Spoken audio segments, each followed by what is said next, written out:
Pada kesempatan kali ini, kita akan mempelajari tentang menerapkan ragam hias pada bahan kayu. Sebelumnya, jangan lupa subscribe dulu ya. Peta kompetensi pembelajaran.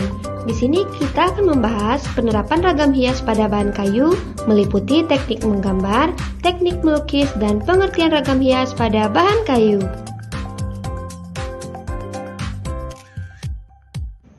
Tujuan pembelajaran yang harus dicapai siswa adalah sebagai berikut ini.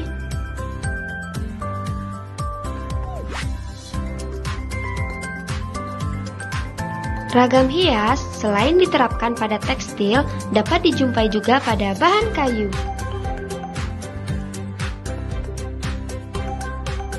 Setiap etnis di Indonesia memiliki ragam hias pada kayu seperti pada kursi, tempat tidur, meja, dan benda kayu lainnya. Fungsi ragam hias tidak hanya untuk menambah keindahan atau estetika, tetapi juga memiliki simbol atau makna. Selain pada gambar berikut, di mana lagi Anda dapat menjumpai bentuk ragam hias pada bahan kayu? Penerapan ragam hias pada bahan kayu. Sejak masa lampau, kayu digunakan untuk membuat perabot rumah tangga, misalnya kursi, lemari, dan peti, dan bagian bangunan, misalnya tiang, pintu, dan jendela. Banyak perabot kayu atau bagian bangunan tersebut diberi sentuhan ragam hias. Motif hias yang digunakan berupa motif tumbuhan, binatang, figuratif, dan geometris, atau gabungan dari motif-motif tersebut. Teknik penerapannya dapat dilakukan dengan mengukir atau teknik menggambar, atau juga gabungan dari keduanya.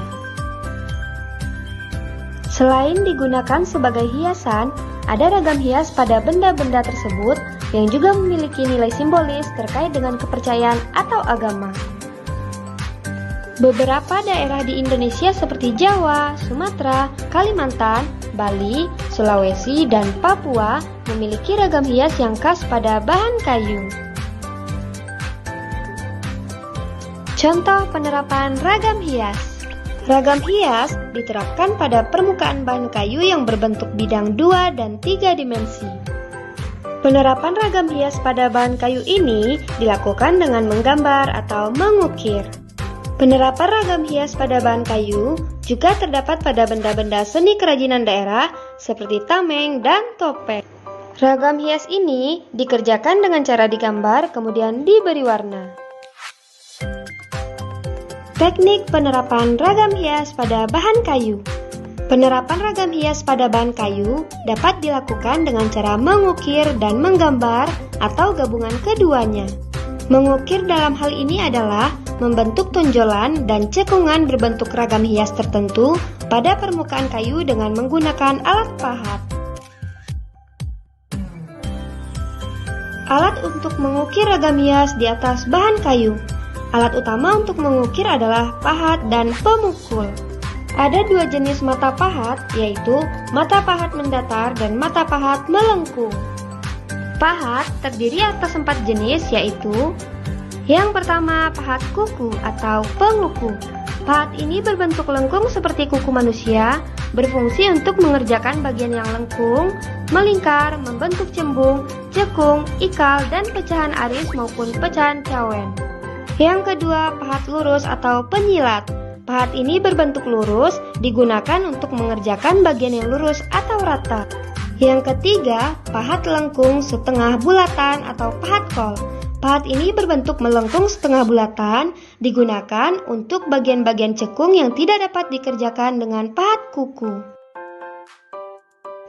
Yang keempat, pahat miring atau pengot. Mata pahat pengot berbentuk miring, meruncing, dan tajam sebelah. Digunakan untuk membersihkan sudut sela-sela ukiran dan meraut bagian-bagian yang diperlukan. Pemukul. Alat pemukul yang digunakan dalam kegiatan mengukir umumnya terbuat dari kayu, meskipun ada juga yang menggunakan palu besi dan batu.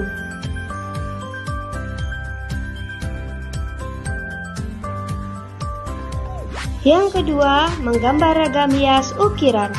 Prosedur mengukir ragam hias pada bahan kayu adalah sebagai berikut.